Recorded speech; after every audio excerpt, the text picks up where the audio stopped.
And by the way, I don't really have a problem with Rabbinic Judaism so much, in that I look at it and I say, you know what? There's only one group on the face of the earth that's been trying to do Torah for thousands of years, and it's the Jewish people, and specifically the Orthodox Jewish people. Did they add a lot of stuff? Yes. So I'm not saying follow Rabbinic Judaism, but to throw it out, to say, hey, we're going to do a Seder completely different. You know what? You're free to do it. But somehow Judaism has come up with teaching the Seder as a teaching symbol that has sustained the commandment of you shall do this every year so that your children will ask you and you will tell them. So, Paul said to the traditions that lead away from the truth, we need to walk away from. Otherwise, I believe that we can look at tradition, but we shouldn't do it because the rabbis say so. That's where we give the rabbis the authority. Exactly. And when I hear people that say, well, like, we keep the feast dates, the rabbinic feast dates, because the rabbis still have authority, I say, look, you know what? You decide what you want. That's between you and Yehovah. But if you're going to tell me that the rabbis have the authority to say when the feasts are, then what happens when the rabbis tell you that Yeshua is not the Messiah? Are you under their authority then? And and look, I have children. If my children pick and choose when they're under my authority, they're never under my authority. And we have to be willing to say that if we're willing to say that the rabbis got it wrong here and I'm not going to listen to them, but over here they got it right, we're operating under our own wisdom and our own decision making. We're deciding when to follow them and when not. We're not giving them any authority, because if they had authority, we might be giving them, what's the right word? We might be giving them credence. We might be saying, in that area I'm going to defer to your judgment because you're more educated than I am. But that's not authority. When someone is Lord, you do what they say. And that's how Rabbinic Judaism works. Now, this complicates things, folks, because if we don't have that kind of authority and rabbinic authority in our movement, which we don't, in fact, we have a lot of people who are like, hey, I don't want to go anywhere close to that, then how do we set up judges? How do we actually have communities? How do we have, that's the big if, folks. But you know what has to happen? We need to love each other and defer to each other and get conformed into the image of Messiah, and then I'll easily defer to you. You know what? Yeah, well, let's do it your way. And know that above all, the Father's looking down. I know this is sort of crazy, but the Father's looking down and saying yes. Because at the end of the day, that love that you showed for your brother, and you let him make the judgment about what we can and can't do on Shabbat because we're fellowshipping or whatever, that's the love that I'm talking about that's going to remain. And I know that that's hard because there is a standard, but what's the opposite of that? The opposite of that is making it so you can't fellowship with anybody. That we're like, each one of us is a denomination unto ourselves, and we can never get together because all we do is argue. And I don't know, so I'm not saying that like the love thing is like, I know, it's like, but what are you saying, Chaim? I know, but not, but I like to look at that. If you don't want to do this, what's the opposite that you're left with?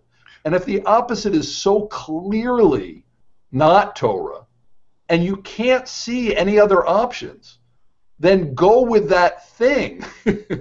And you can't go wrong if it's love. I know that's all kumbaya-ish, but that seems to be the word. And then work it out, because I know this, you're never going to work it out with another person if you're yelling at each other. You're never going to work it out if you won't sit at a table with each other. You're never going to work it out if you're not willing to put some things aside. I find that a lot of times you sit down, you'll sit down in a group at a fellowship, and you might agree on 99 out of 100 things, and the people go for that one that you don't agree on, and they blow it up, and they make it an issue, and now everybody's arguing. Be careful about those people, and be careful if you're that person, because that's an argumentative nature, and it's so rampant in our movement. I'm going to plug John real quick along those lines of love. One of the things that he and I agree on that we when we do these shows is that two things that we do that Yeshua had commanded us: love Yahweh and love our neighbor. If we do those two things, if we keep Yahweh first, we will love our neighbor. We'll extend our arms. We'll evangelize to those, because we want people to hear ministries like yourself. We want them to get, they want all the information that they can give, and that we're in agreement that whether people agree with you or disagree with you, it's important that people have as much fact or as much understanding of their walk and where they're at in the path that they can have.